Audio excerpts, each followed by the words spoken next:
So you'll get a little message here. Thank you all for joining. I think it feels appropriate for us to take this first moment and perhaps close your eyes if you're comfortable and start to listen to your breath. I really have found that coming to my breath this week has helped. And think about just being the witness to your breath and even just feeling the inhale and the exhale, that gentle, cool pull in the back of your throat and how it feels in your heart. And then if you have your eyes closed, perhaps blink them open and start to maybe rub your hands together to get a little bit of heat. We generally close this way, but I think perhaps today we need to open this way. And the first thing I'd like you to do with that heat, if you're comfortable, is to just put it on your own face, maybe over your eyes, maybe on your cheeks, maybe over your heart. And then perhaps bring your palms out to the rest of us and know that we're all in this together. All right. Sending love to all of you. Hard things we've got going on in our world. But Sierra was putting together the newsletter, which I think just landed in your inboxes this morning. And the quote that she put together from Margaret Wheatley is, "No matter what the challenge, community is the answer." And I believe that that's true. So we come together today to talk about resilience and renewal, and no surprise, that feels timely, another day. And one of the things I'd really love to acknowledge is the privilege that I have in the seat of executive director to have really beautiful conversations with people in the community. And today I've invited 3 of those warm souls to share with you who have brightened my 2020 and are on a spiritual path, who are spiritual leaders, who are open-hearted souls, who I think have something to share with us and to help guide us, to bring us some meaning and purpose on a really challenging day or week. So this is a very organic conversation. Excuse my frog in my throat. And I think perhaps Rita, I would love you, let's just do a little bit of introduction first. If you could just tell those who are with us today a little bit about you and your path and why you think I invited you here today. My name is Rita Otis, and I am a member of Countryside Community Church. I am also a spiritual director. I got my spiritual direction training through Creighton University and their Christian spirituality program more than 20 years ago. I also teach Tai Chi, Qigong, and play as creative and as creative ways to pray with our body, because I think I'm a big believer in incarnational and body and spirit as one, and that we can pray with our bodies. So that's I meet with people individually, and then I also have classes and retreats. Thank you. Gretchen, could you do the same? Good morning or good afternoon now, everyone. It's really good to be among you. I am relatively new to Omaha, but grew up in Northwest Iowa, and our path has kind of taken us in various places around the country. But after chapters in affordable housing finance and nonprofit kinds of leadership, I am at my ripening age in the middle of preparation for ordained ministry in the Lutheran tradition. So I am in seminary at Wartburg Seminary in Dubuque, Iowa, though I live in Omaha. and am also in training through that same program that Rita was trained in Creighton's program for spiritual direction. And am also, alongside that, am preparing for chaplaincy. So have spent several stints in hospital environments on Long Island and here in Omaha as part of that. And whatever comes, whatever is brought to this conversation among us today, I am grateful to be a part of it. Thank you. And Brother James, you're muted. We thought that was just the 2020 t-shirt. That's right. That's right. Thank you, Wendy. I'm Brother James Dowd. I am the prior of the Benedictine Way. That's a Benedictine community of monks and lay people who live together here in Omaha. We are Episcopalian, not Catholic, and that's because you find most Benedictines in the Catholic Church. I make that distinction. But that's about the only distinction. If you've been to a Benedictine monastery, you would recognize our home as well as a Benedictine house for monks. And we live in North Omaha, and it's a relatively new community, about 2.5 years old now. I'm a spiritual director and a retreat leader, teach a great deal about centering prayer and a great deal about breathing. I was thrilled that Wendy started us with that, about intentional breathing and the spirituality of all of that, and how that connects us with ourselves and with one another and with the divine. So hopefully learning to listen to ourselves and to each other, which feels like even more essential than it normally is at this time, given the complete craziness that we have sort of devolved into. So I'm very glad to be here and interested in learning from all of you and being present with all of you. Thank you. Thank you. So for our presenters, I'm going to give you fair warning. We're going to go in reverse order for this next part. So Brother James, you'll be first. I have invited each of them to share with us 5 or 10 or 15 minutes, whatever fits within their toolkit, to share with us some of what they think might be helpful to us and what they've learned on their own journey related to the topic of renewal and resilience. And so I think we'll just dig straight in. Brother James, could you, and we'll do some questions and some interaction between each of them. Sure, happy to do it. And again, thank you, Wendy, for inviting me. You know, the invite came a little bit before Christmas, and I saw that it was renewal and resilience, and I was going to emphasize renewal, it being scheduled for the beginning of the new year and everything, but I'm actually reversing that and going to hit more on resilience because I think that fits in so well with what's going on and with the situation that we're in and how we have the power given to us by God to help affect the good. All right. So where I'd like to start is, you know, I went to dictionary.com and looked up resilience because I wanted a specific definition. And it gave as one of the definitions, the ability of a person to adjust or recover readily from illness, adversity, or major life changes. And one of the synonyms they gave for it is buoyancy. And I really loved that because I think that an approach to living spiritually and incarnationally, to use the word that Rita used before. So in the Christian tradition, right, we believe that Jesus is the incarnation of God and that incarnation is shared with all of us. And that buoyancy, that ability to float, I don't mean, you know, up in the clouds and all kind of out of touch with reality. I mean exactly the opposite of that.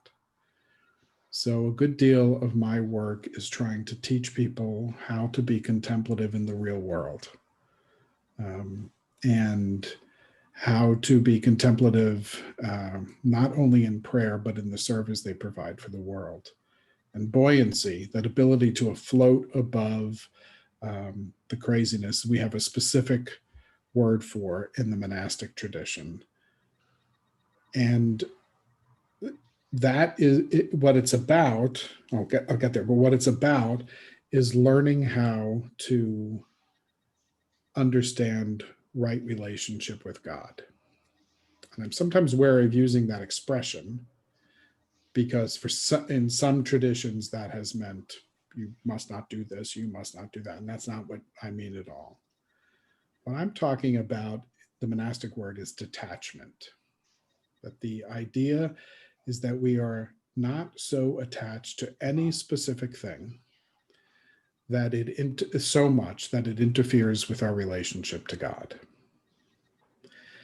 And so that could be being detached from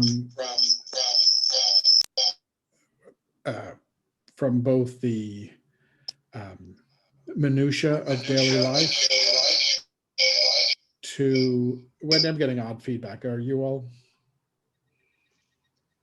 I think if we all muted ourselves.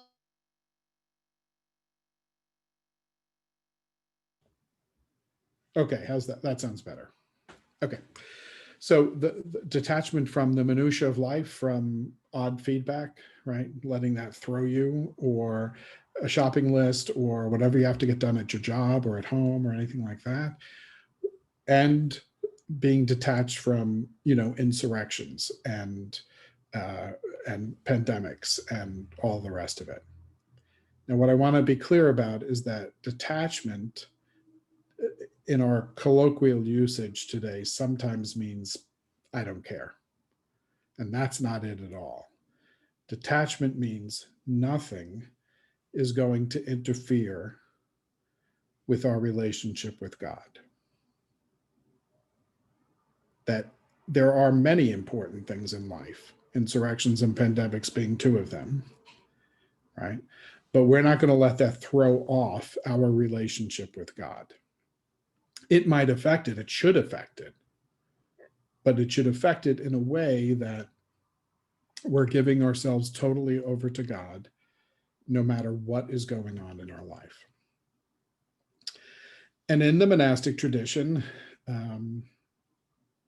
or in the contemplative tradition of almost all religions, intentional breathing plays a major role in our prayer life. Okay. And I think that there are several reasons for that. And I'd like to read you just a brief piece. This is from the Philokalia, and this is in Orthodox Christianity. This is, the Bible comes first, then the Philokalia. And what it is a collection of sayings from Orthodox monks from the beginning of Christianity up until about the 1300s. And this is from Nicephorus the Solitary. I just love that name anyway, but and this is what he says. You know that our breathing is the inhaling and exhaling of air. The organ which serves for this is the lungs, which lie around the heart, so that the air passing through them thereby envelops the heart. Thus, breathing is a natural way to the heart. All right, so the first thing that we talk about with this intentional breathing is the idea that reconnecting with your body is one of the things that are so very important. And it's very easy to become disconnected from your body.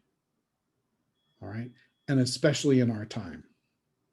When we think, as much as let's just say, for example, the weather, as much as the weather affects us, some people like the cold, some people like the heat, whatever. Most of us are privileged enough to live in a home or an apartment or whatever the case may be, where we can put the heat on or the air conditioning on. We have a roof over our head to keep the rain out and the snow out, right? We are much less affected just by the weather than people who lived even 50 years ago, and certainly 100 years ago.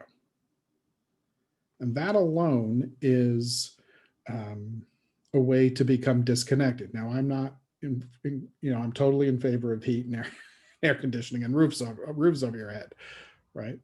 But it's important to be aware of that, I think. Through all of human history, people have had a much closer connection to the weather than we do. Right? The last people in our culture that have that strong connection are probably the homeless and farmers and ranchers. But even they can still go into their house to protect themselves, right? Or to get more comfortable. So my point with all of that is just that alone, and there are many more examples, being constantly tied to the computer or the television, right? Working at the speed we do, working when it's when we're meant to stop working when it gets dark, right? Again, the electric light, an incredible benefit for humanity, which I'm very grateful that it's there, but it also changed us. We continue to work or even just socialize late into the night in a way that's different. We're off the natural cycle of time. So what breathing does, intentional breathing, is that it helps you connect back to your heart and to what is real. And when you do it in community, it becomes even more real.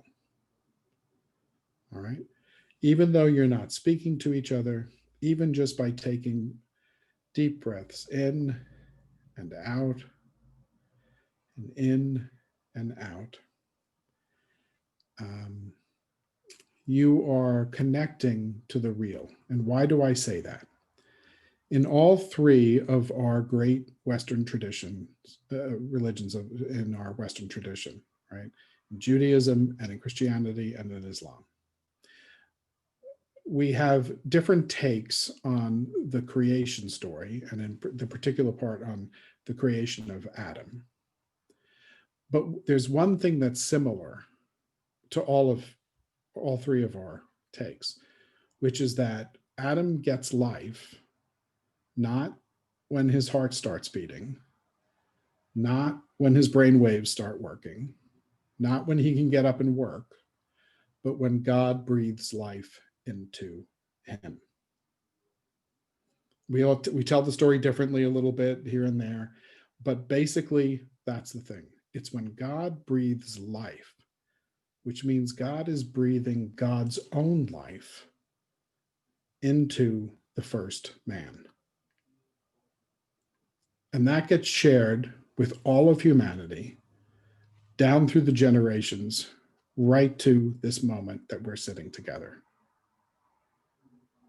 And so that breath that we are making ourselves intentionally aware of is in part God's breath. And when I'm doing that work, it's in part all of your breath, and it's in part my own breath. So that to me is the most real thing you could possibly do, is connect with the real, the God, right? So let me stop there and see. Thank you. Any questions or anything like that. Yeah. Please feel free to put any questions in the chat, or I think perhaps we'll move on to Gretchen, and then we'll come to questions or discussion at the end. Thank you so much, brother. Brother Dad, your words bring to mind a sermon that really preached to me this last week, which essentially said, we do not belong to this pandemic. We do not belong to civil unrest. We do not belong to strife. And that does not mean we do not show up to it with everything that we are equipped to show up to it with, but we belong to the one who first gave us life, and through every single breath we are given continues to create and form us out of deep love for us. And in that, because all of us share that breath, we belong to one another and to the care and tending of one another. So that belonging language has been helpful for me in the detachment of which you speak.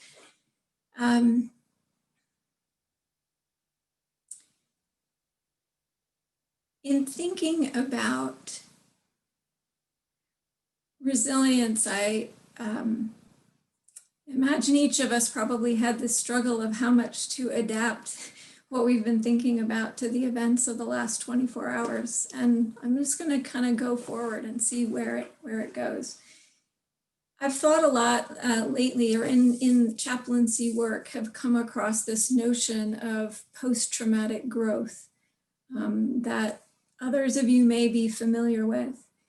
And it is a phenomenon I've had to learn by walking into patient rooms or just being with others who have been through deeply traumatic events that might be extended in time or incident in time. And all of what we've experienced over this last year has hit and create its own kinds of traumas in different ways for each one of us and all of those in our circle.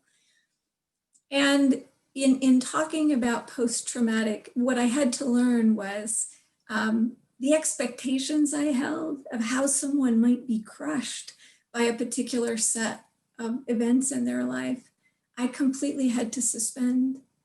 Because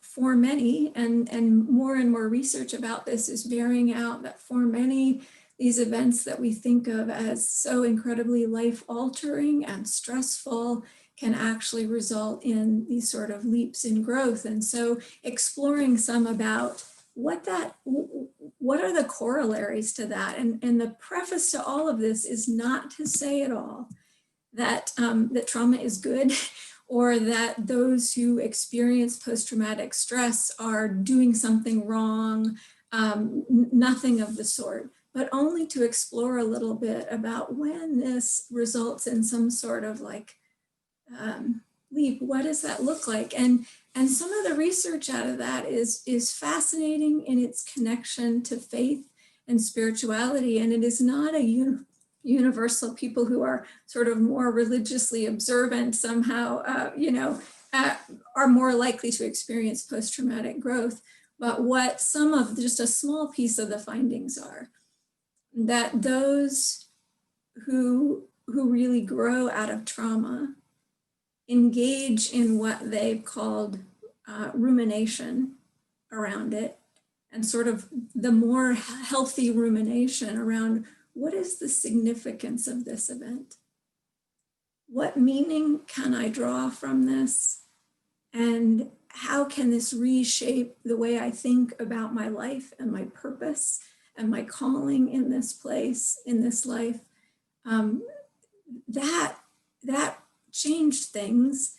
And accompanying to that was also a spirituality that was what they deemed a questing spirituality, which was not meeting the trauma with a set of, this is exactly what I believe and I must cling to this at all costs and make it somehow aligned to my experience, but allowing that experience to reshape our view of God and of life, and to prepare to be changed and sort of disrupted by that. And by sort of moving into allowing those questions to disrupt us, to then allow the divine to sort of reform some new life out of that. So that's one piece. And the other piece I've been thinking about, I think in the resilience, and this really is more specific to the civil unrest and the divisions of our time, is I've thought very much about where we draw strength. And for many of us, that is deep prayer and meditation and movement and the sacred texts of our tradition. And also I've I am finding comfort and strength in this image of kind of an unbroken chain over time.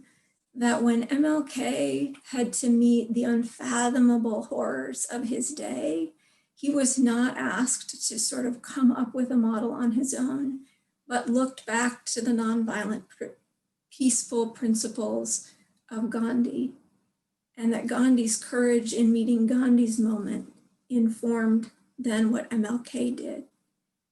And then when those in East Germany were facing the oppression of the GDR, the faith leaders there then drew on the work of MLK across an ocean and drew on the Beatitudes from their own sacred text to start the peaceful revolution that then brought down the Berlin Wall. In the same way, Bonhoeffer drew on Gandhi. And I think about what keeps me sort of looking to the horizon in all the challenges of our time is how can I not only draw on the examples of those past, but realize that my meeting of this moment is providing an example for those who will need to face the Goliaths of their time. And what in the resistance efforts and sort of playbook that is developed by the community in this time needs to be done, not only to serve our present moment, but to preserve those who will follow. So those are a couple of thoughts, and we can keep the conversation going. Thank you. Wow, I have a lot to process from today. Rita, can you add on to this? Yes. I'd like to just first take a little breath to absorb the information that just that we've received, that I've received, and just rest in the wisdom of it and rest in the connection of that it brings for us. So just a breath. And then what I'd like to say is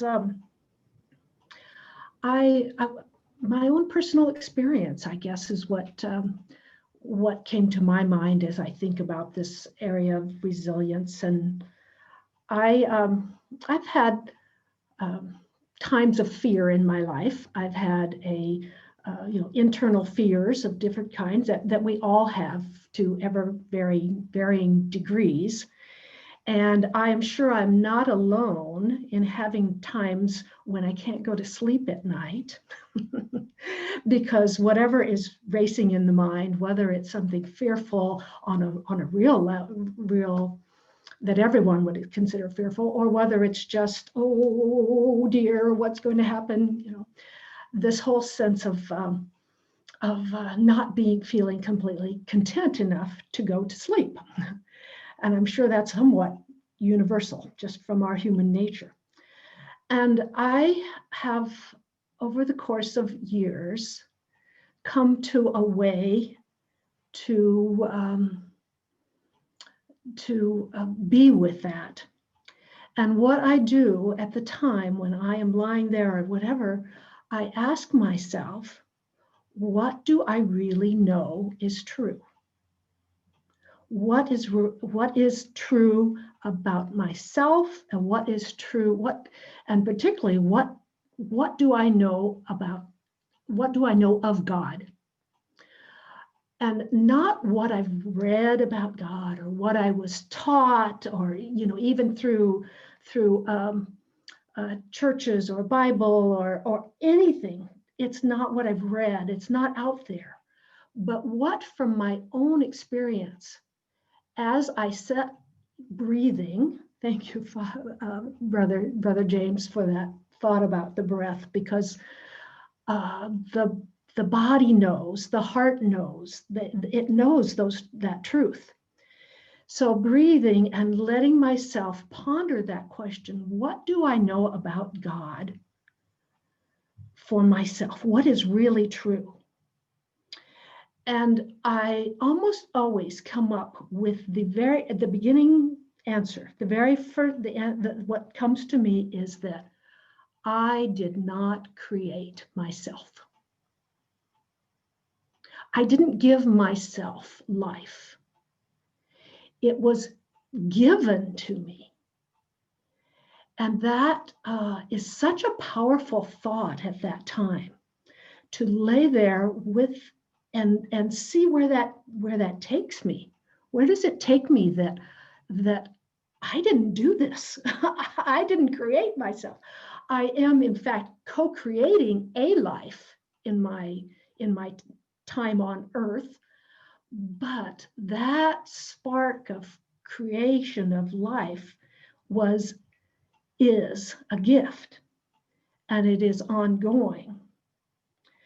So that's where that leads me. And then, okay, it next leads me to a sense of wanting more of that connection, to explore that, to be with my source, my creator, to allow myself to have the gratitude and to deep gratitude of that sense of giftedness of life, gifted with life. So I think I need to just take a breath here before I go on.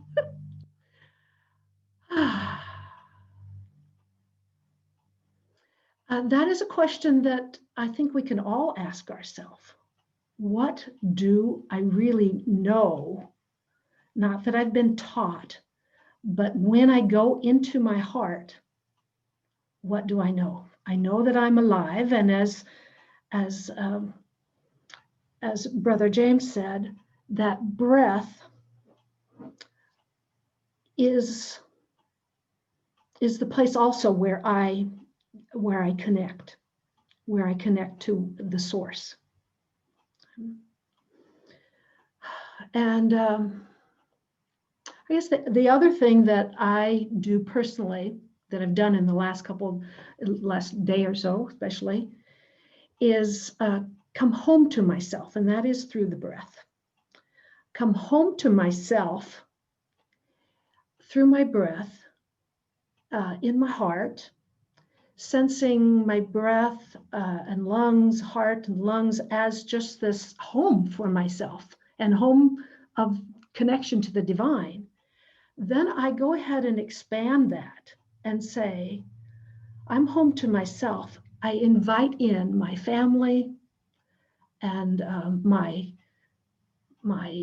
first of all, my family usually, and have just a time of sense of being home with them. We're home, and I bless this home. Then I invite in the community. I can invite in all of Omaha, okay, into this home in my heart, and I bless that home. Then I invite in our entire country, realizing that I am in the country and the country is my home. Then the next step is the whole planet. I am in the planet, that vital energy of the planet is in me, and the planet is my home, and I bless it. Then it's the universe. This universe is expanding, evolving, and I'm part of it, expanding, ever evolving. It's like I'm like a little fractal, if you get into the whole quantum idea, that what's happening in me is happening in the universe. What's happening in the universe is happening in me. There's this expansion, and the universe is my home. And so I bless it as well. So, and then just resting in that, resting in the breath, realizing usually there's a sense of light and warmth along with that, because it is expanding and growing, moving. So those are some of the things that I do for myself to build my resilience and to just be in the world. Thank you. Thank you for letting me share that. Thank you. Not to make this too much about me, but when my middle child was about 3 years old, she was a very talkative child. That's not changed really. She still has a lot of words every single day. And we were in a hotel room, and she said to my husband and I have a hard time going to sleep at night. We had one hotel room and we were all in one room. And she said, so when I have a hard time going to sleep at night, I start with the great big circle of the whole world. And I start to think about all the people that I know that are in the world. And then she went in the opposite order. And then she said, and then I start to think about the people that I know that are my friends at preschool. And then I start to think about my friends that are our family friends. And then I start to think about my closest friends. And then I start to, and she comes closer and closer and closer into the closest heart people in her life. And she fell asleep while she was talking. So out of the mouth of babes, right? That idea that on some nights, perhaps we need to think about ourselves and grow out. And on other nights, perhaps we need to think about what's big and grow in. So yes, so. I'd like to make a comment. Maybe I'm sure some of you have seen this at some time. It's a video where it starts with one little person sitting on the ground or something, and it keeps going out, out, out, and that person gets tinier, and the view gets larger and larger until you are out in space. And then it also comes back in and until you are zero back down to that person. And just, I love watching that video because it's happening. It's now. It's like breath, right? Mm-hmm. Mm. So I'd like to invite the three of you to ask questions to each other also. Not that I'm not interested in what everyone has to say, but perhaps do any of the three of you have a question that you would like to pose to one of the others sharing today? Or a comment based on what's been said? I wanted to ask Gretchen, actually. I'm really intrigued by this sort of paying it forward, doing to help work on whatever problems we are experiencing for ourselves at this time, but also for down the line, for the next generation or 10 generations from now, whatever the case may be. And I wonder, as you hear Rita and I talk about the connection of the breath and all of that, do you see that over time as well, or how do you respond to that?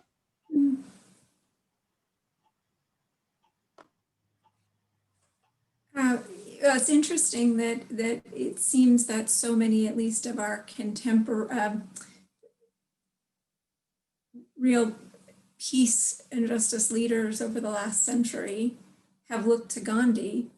And, isn't it fascinating, right, that his own tradition would be one that is so grounded in breath. But that's, I wonder if part of the kind of postmodern paradigm, right, that is kind of rolled across the world, especially across the Western world, is embracing these ancient embodied practices that I think are helping us unite head and heart and helping us reconnect to our bodies in ways that feel far more whole and far more allowing us to access the fullness of what the divine is speaking into our lives and guiding us into in each day. Right? I think there was sort of the worship of the mind for a very long time coming out of the Enlightenment, and part of this reconnecting to breath and body, I think, is that process of entering into humility about the true limitedness of our mental worlds. I have a comment that Rita's language stirred, or more of a story, I guess, or a tool. That I love this language of being gifted with a life, right? We didn't create it ourselves. And we hear much about self-care, right, in our world, and being attentive to self-care. A teacher who I just deeply respect challenged us because he's coming out of the Christian tradition. He said, self-care doesn't really have, it's not really a word that's in our theological, it's not a theological construct. And he invited us to consider language around he said, but stewardship is core to our structure and concept. And so how can we think about stewarding this one finite, fragile life that we have been gifted with? And I think about the importance then of creating some sort of, for each of us, it's different, some sort of infrastructure for renewal, daily, weekly, monthly, annually, that then builds that resilience over time. And I referenced that daily, weekly, monthly, annually, because I was so struck by a practice of someone who was supervising a pastoral care department in a hospital. And he resolved that rather than just having them develop performance metrics and sort of to feed their annual performance review, he was going to equally weight that with what he called their self-care plan. And so he invited us in a staff meeting to take some time just writing down our initial thoughts about, this was actually at the beginning of a rough year, what were going to be our initial thoughts about a plan for self-care, mentally, physically, spiritually, however we wanted to go at that. And I was totally captivated by a particular colleague's way of coming at that, which was to break his out to think about these in terms of daily, weekly, monthly, yearly. So for him, it was daily prayer and scripture, certain intentions around sleep, certain intentions around a meal shared with loved ones, that would be part of his daily renewal practice. What was it weekly? Well, it was exercise or being outdoors of a certain amount of time or whatever, or it was observance of Sabbath and whatever that looked like in his tradition, or it was communal worship. And it went from there to annually, like going on retreat or having a vacation. And I think about how I have so often compartmentalized some of those things and not claimed them as part of this infrastructure of self-stewardship, as part of what we are called to steward this finite life we've been given. So thank you for that language, Rita, of being gifted with life. I'd like to say something about this idea that Gretchen, you brought up, and James, that you mentioned about building on. To me, I visually see this like a big rolling ball that, we're adding to it, we're adding depth and whatever. And that denotes to me something over time. And as I was speaking before, I was talking about my sense and of almost like a quantum field that we're in, that we are connected, that we are all connected, we're all part of the universe, we're all fractals. Then you bring in that sense of time along with that, because time, I'm not a quantum scientist at all, but time is not just linear time. There's, well, even speaking of liminal time, that time is so expansive, just like the expansive part of being in the universe. This is my sense of this anyway. So that's just throwing it out there. There's just so much more to life than we thought there ever was, than we can define. I would bridge that thought of the grandeur of the universe and us being but fractals, and realizing too then that if we are all connected, we are also connected to the people who were on the steps of the Capitol yesterday, right? And so Jan's question then raises in us, how do we tenderly, if possible, and assertively, if necessary, address this reluctance when a failure to do so hurts the community, meaning those individuals' perhaps ability to contribute to this greater good of community in some way, and how will we find healing in that, and how will you process and find renewal and resilience in that work? What comes to me briefly is that my joy is never my own joy. Joy is like an entity. My sorrow is never my own sorrow, and my woundedness or my fear is never my own. So people that are protesting, that are coming from some fear or some sense of not being heard, whatever, that's not their own. We are all we're all in it. Right. And I have a couple of experiences from my past. I worked with two groups of people over many years. One was teenagers and young adults who were gay, lesbian, or transgender, who had run away from home and who ended up being sex workers in New York. And the other was people who had just been released from prison, having committed very serious violent crimes. And in both cases, I basically taught them centered prayer, which has at its core, this breathing thing. And the first experience was with the gay, lesbian, and transgender kids. And they were unbelievably unruly and, lived on the streets and, as I said, were engaged in sex work so that they could survive.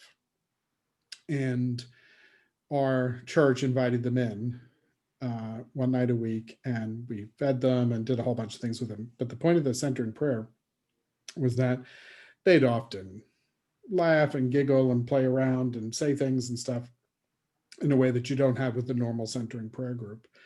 And I was starting to think after several months, okay, this is just, not worth it. And I said to the group after about 4 months of this, okay, maybe I'm thinking this isn't it.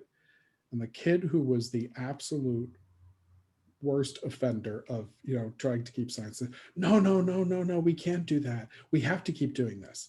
And I said, well, tell me why. And he said, don't you know this is the only peace we get all week long? And every time I'm doing something so that I can get food, I'm doing something to some old man so that it was the quote, so that I can get food, in my head, I'm back here doing this. And that's part of the only time he saw himself as whole and at peace was when he could do as badly as he did it and as disruptive as he often was. But that was the only time. And I had similar experiences with the men who were just released from prison, and how desperate they were. I wish that we could have done this in prison, and that kind of thing, right? And there's something about that connection of the quiet, sometimes silence, more often quiet with this group, at best, and that breathing that teaches them, meaning all of us, to be connected. And so that's what I was thinking about this morning. I saw something, one of the British news, I think ITV, a British news casting, one of their reporters was in the middle of the mob that breached the Capitol. And he got real interviews, not very long, but with people who were doing this. And they kept repeating, all these different people kept repeating, this is our house. They can't take it from us.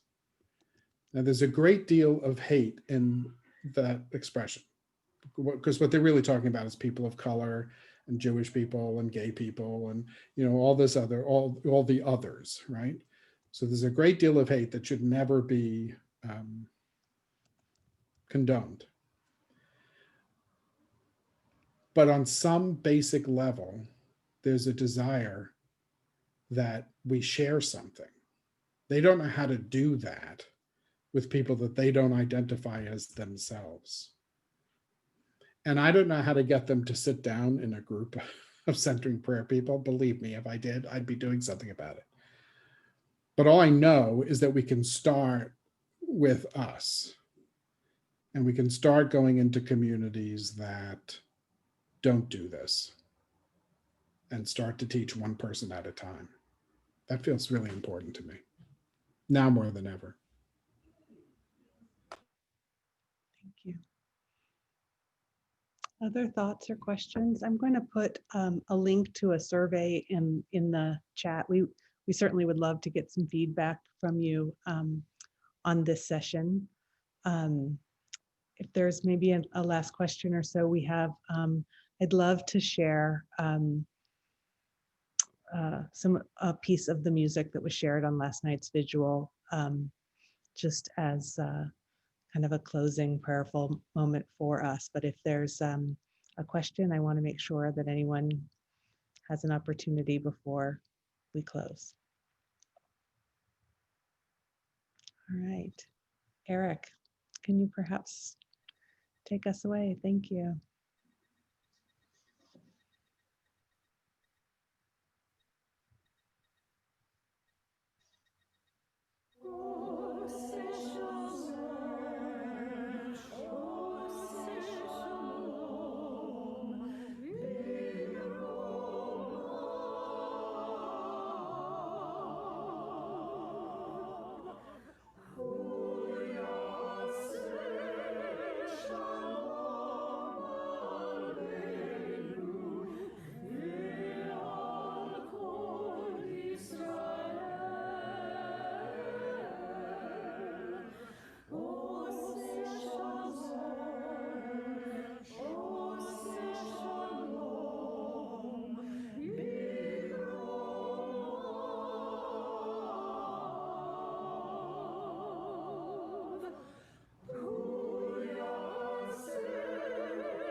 Thank you all for joining us today. Thank you to our very special guests. I hope we can continue to be in relationship with you, and sending you all love and grace. Be kind with yourself. Thanks for showing up. Thank you. Thank you. So Thank- good. Thank you. Bye-bye. Have a great day, everyone. Thank you. Thanks, Wendy. It was wonderful. Thank you for being here. Thanks, everyone. Gave us a little feeling of peace again. Good. Thank you for inviting me, Wendy. Thank you so much, Rita.